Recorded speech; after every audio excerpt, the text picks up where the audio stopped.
Bismillahirrahmanirrahim. Selamat datang di video kami yang ke-12 dari seri membuat blog dengan Django Python. Pada video kali ini ya kita akan mengetengahkan topik ya, hanya penulis posting atau artikel yang bersangkutan yang bisa melakukan update terhadap tulisannya sendiri, terhadap artikelnya sendiri. Jadi selama ini kita bisa melakukan update terhadap semua penulis.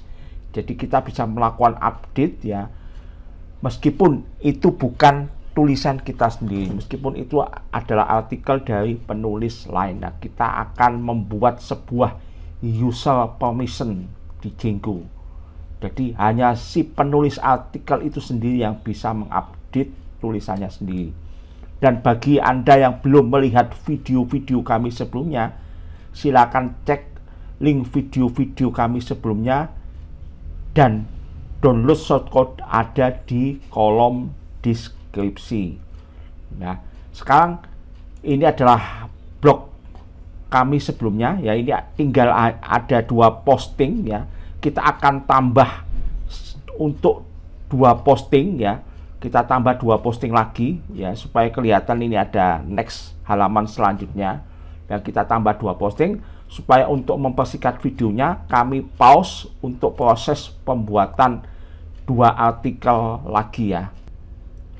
Oke, add post. Nah, sekarang kita ke home ya. Sekarang kita sudah punya 4 posting ya. Ini pagination-nya juga sudah bekerja first ya. Nah, sekarang kita akan menambahkan 1 pengguna, 1 user lagi.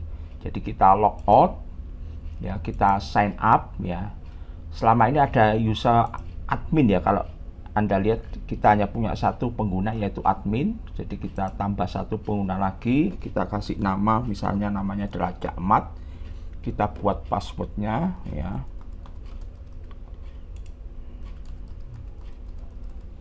Ya, sign up. Nah, sekarang kita login sebagai Jakmat ya.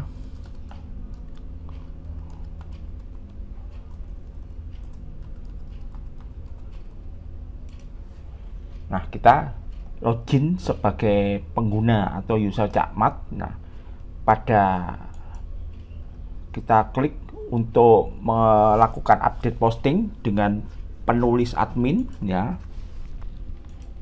Ya, Jakmat ya. Kita tambahkan di sini Jakmat ya, Jakmat add post. Nah, jadi Jakmat ya bisa melakukan update terhadap tulisan dari admin, dan ini tidak kita perbolehkan nantinya. Nah, jadi Jakmat tidak berhak untuk melakukan update terhadap yang bukan tulisannya sendiri. Nah, sekarang kita ingin tahu siapa sih sekarang user yang login. Jadi kita kasih nama user yang login di bagian navbar ini. Jadi kita buka Visual Studio Code saya, Visual Studio Code, kemudian kita ke base HTML ya. Ini template base HTML. Nah, kemudian di bagian Django block ini kita kasih welcome. Nah, kemudian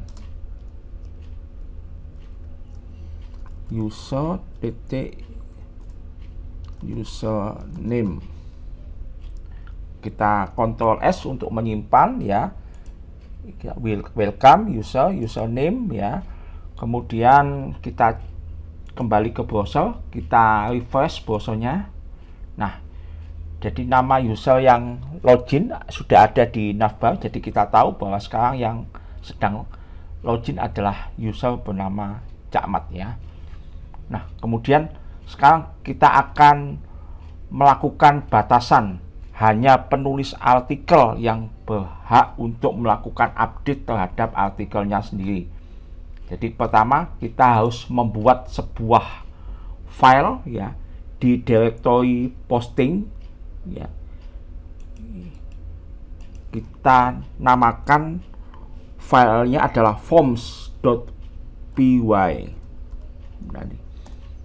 Jadi kita buat form tersendiri untuk itu ya.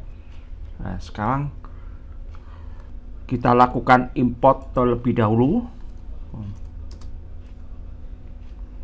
Django import forms. Kemudian kita import dari file models.py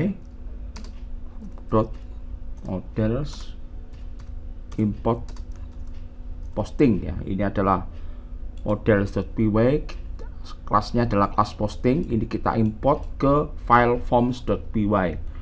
Kemudian kita buat sebuah kelas baru di sini, kelas kita sebut namanya posting form.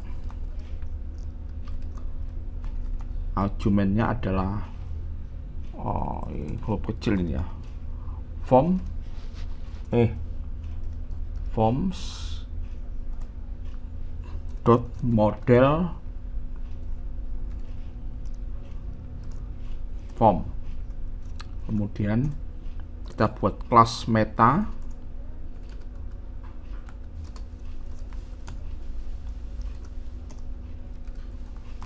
model sama dengan posting, yaitu kelas posting ini.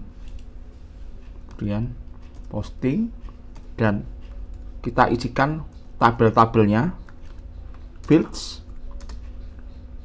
Nah, di sini adalah judul, image ya, dan kontennya. Ini yang kita akan lakukan pengisian nanti, yang bisa diupdate ya. Jadi tabel-tabel yang bisa kita lakukan update. Judul. Jadi kita juga bisa mengupdate image atau gambarnya. Kemudian kita juga bisa mengupdate isi kontennya. Oke. Tekan Ctrl S, simpan. Kita cek terlebih dahulu. Jadi ini kita membuat sebuah kelas meta di sini ya. Kelas meta ini adalah sebuah subkelas yang mengatur bagaimana kelas induk ini berperilaku. Jadi kelas meta berbeda dengan kelas yang biasa ini karena fungsinya khusus untuk model Django. Kelas yang ini adalah menyimpan informasi tentang objek seperti nama dan atribut.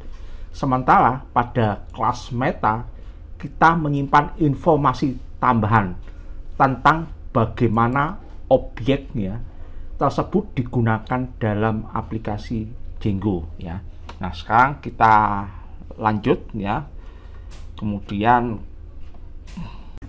kita ke file views.py. Sekarang file forms.py dengan nama kelasnya posting form, kita akan lakukan import di sini di file views.py forms import. Nama kelasnya adalah kelas posting form. Kemudian kita menuju ke kelas untuk update posting ya, kelas update post ini. Nah, sekarang untuk variabel fields ini kita tidak perlukan lagi karena kita sudah membuat file forms.py tadi. Jadi di sini kita ketikkan adalah form class, sama dengan kita sebut nama kelasnya adalah posting form tadi, yaitu ini. Nah, kemudian kita buat sebuah function ya, sebuah function lagi ya, def form terus valid ya.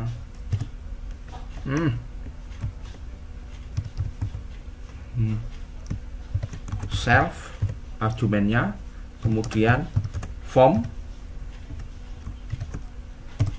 kemudian kita buat sebuah variabel post sama dengan self dot get dot object.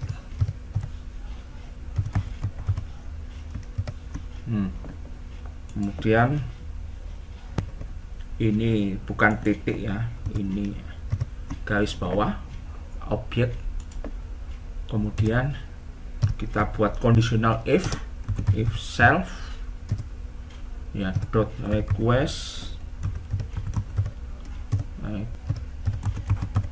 user, kemudian bukan sama dengan post titik penulis ya ke file model.py. Ini nama variabelnya di sini adalah penulis ya. Kemudian kemudian kita akan membuat sebuah tampilan message ya. Tampilan di sini kalau penulis yang bukan penulis artikel, jadi user pengguna yang bukan penulis artikel, dia melakukan update, ada keterangan bahwa dia tidak berhak untuk melakukan update terhadap tulisannya sendiri. Begitu juga bila yang login adalah penulis artikel yang bersangkutan, maka ada tampilan bahwa dia berhasil melakukan update terhadap artikelnya sendiri. Ya, jadi di sini kita akan lakukan import ya message from Django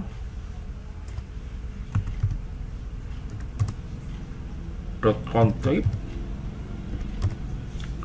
ya, import message. Kemudian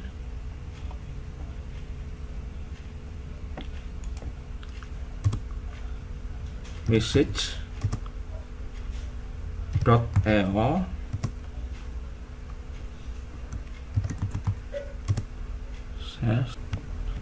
save request.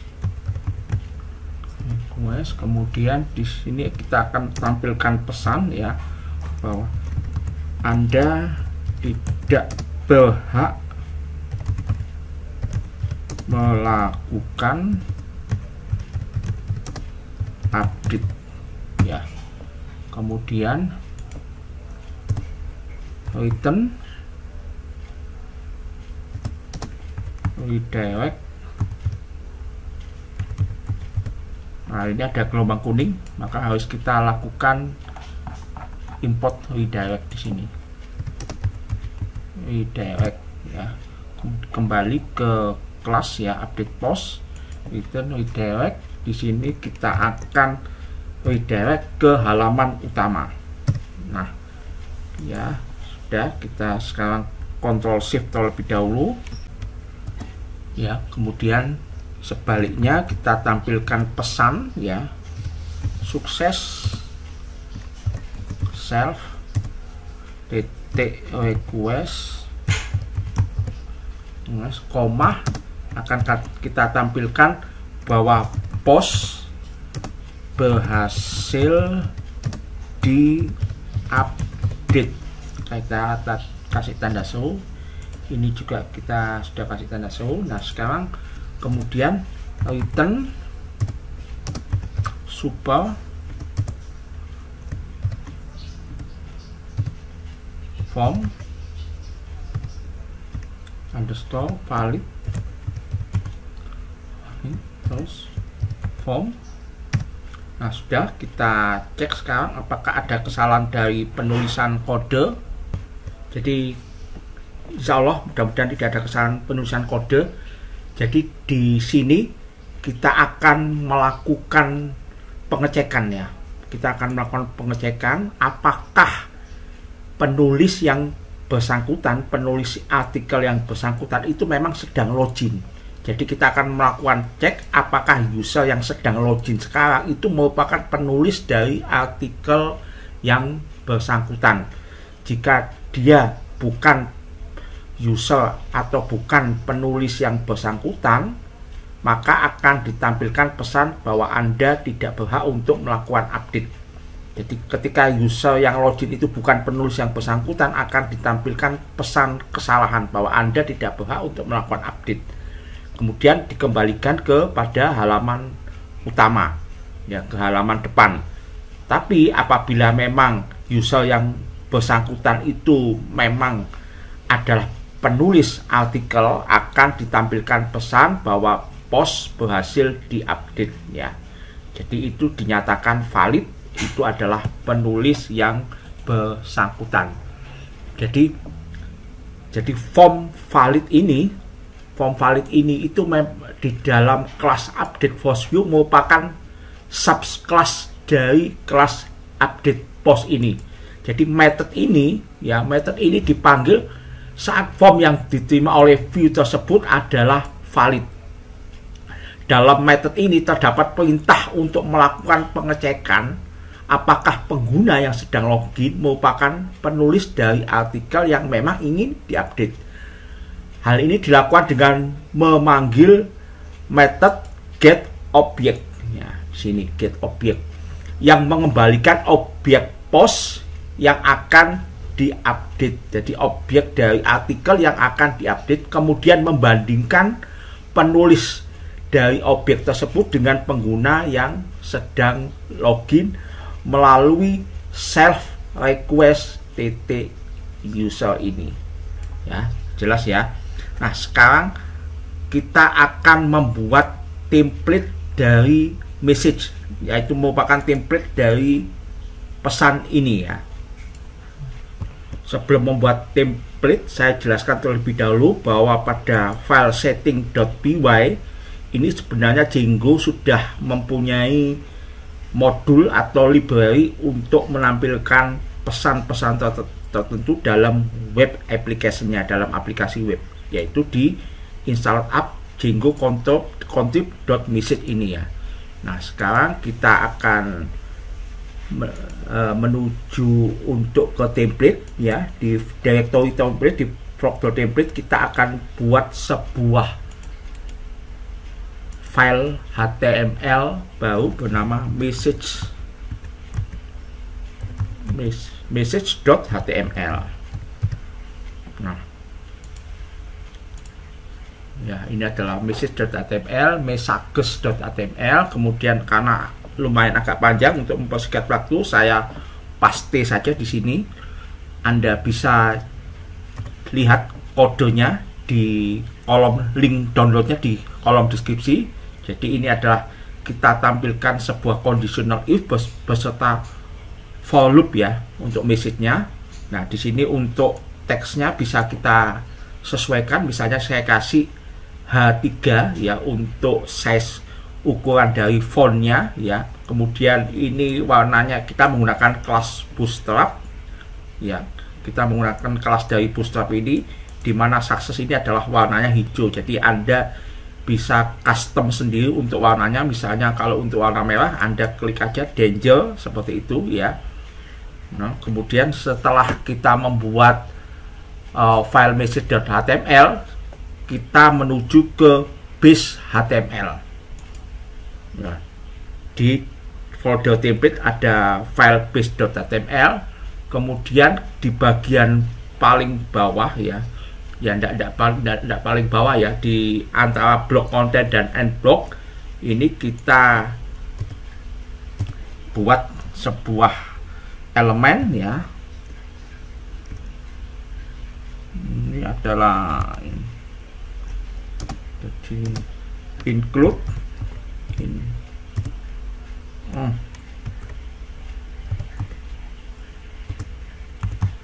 include message.html. Jadi kita includekan file template yang kita buat tadi di base HTML, sehingga nanti bisa tampil antara blok konten dan end block. Jadi tampil di bagian atas nanti, di bagian atas dari halaman utama nanti. Tapi di bawah dia posisinya ini kan navbar, jadi posisinya dia di bawah navbar, tapi di sebelah atas dari konten nantinya itu. Nah, kemudian kita Ctrl Shift, kita tekan, kita cek apakah kodenya sudah betul apa tidak. Ya, insya Allah tidak ada kesalahan. Kita Ctrl Shift, Ctrl S ya untuk menyimpan. Ini untuk file views-nya.py ini kita simpan juga ya, form. Kita Ctrl S untuk menyimpan. Kemudian di message ini kita Ctrl S untuk menyimpan ya, sedangkan di base HTML kita Ctrl S untuk menyimpan. Sekarang kita ke browser. Nah, di sini adalah halaman utama ya, halaman utama. Kemudian ini user yang login adalah Cakmat ya, sedangkan di sini penulisnya adalah user yang bernama admin. Kita akan lakukan update terhadap user admin ini, padahal kita adalah usernya adalah Cakmat yang sedang login sekarang ya. Kita klik tombol detail, kemudian kita klik update posting. Nah, kemudian di sini saya update ya, updated. Di sini saya tulis juga updated ya. Nah, kemudian add post, maka ada keterangan pesan bahwa Anda tidak berhak untuk melakukan update ya. Ya, tidak berhak melakukan. Coba sekarang kita logout, kita login sebagai admin ya, admin login. Nah, kemudian kita akan melakukan update terhadap tulisan kita sendiri ya. Ya, presiden bukan jabatan suci. Jadi presiden itu dipilih rakyat dan dia berasal dari rakyat, merupakan bagian dari rakyat, maka presiden tidak kebal dari kritik. Bahkan dia wajib dikritik agar dia tidak melanggar konstitusi. Kita lakukan update ya. Update. Nah, sini updated by admin. Ini admin. Kita add post. Nah, ada message pesan bahwa post berhasil diupdate. Dan ini updated by admin ya. Jadi berhasil, penulis yang memang adalah admin ini berhasil melakukan update terhadap artikelnya sendiri. Ya, jadi memperpanjang masa jabatan presiden bukanlah demokrasi. Jadi perpanjangan masa jabatan presiden pelanggaran konstitusi, bukan demokrasi. Dan kami sebagai rakyat adalah menentang ide untuk memperpanjang masa jabatan yang merupakan pelanggaran konstitusi. Kita lakukan update ya, edited by admin. Kemudian di sini kita edited, add post, maka artikel berhasil diupdate oleh penulis yang bersangkutan, yaitu adalah admin. Di sini adalah usernya admin. Jadi selesai sudah sesi kali ini, di mana kita melakukan update terhadap artikel, namun dibatasi bahwa hanya penulis artikel yang bersangkutan, penulis posting yang bersangkutan yang berhak untuk melakukan update. Sedangkan bagi penulis yang bukan aslinya, bukan si penulis artikel sendiri, tidak bisa melakukan update ya. Dan ada tampilan pesan bahwa siapapun yang mengupdate akan ditampilkan pesan. Apakah dia berhak atau tidak berhak akan tampil di pesan ini. Demikian, semoga bermanfaat. Kita akan bertemu di video-video selanjutnya. Semoga. Bismillahirrahmanirrahim. Wassalamualaikum warahmatullahi wabarakatuh.